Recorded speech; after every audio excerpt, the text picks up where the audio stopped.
To make calls using your Samsung Galaxy Watch 9 is easy.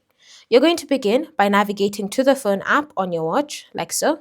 Then from here, you should now be able to see your recents that you've previously called.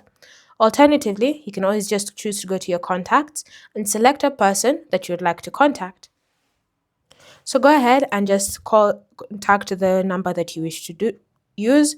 Again, you can choose to use the keypad if you want to. And then from here, just you select the SIM if you have multiple that you want to use for the phone call, and then just go ahead and call that specific person. Now, as you're calling, you should also be able to see the preview on your phone itself, but just go ahead and wait for the call to go through. And then once it does that, you can continue with the call. You do also have this.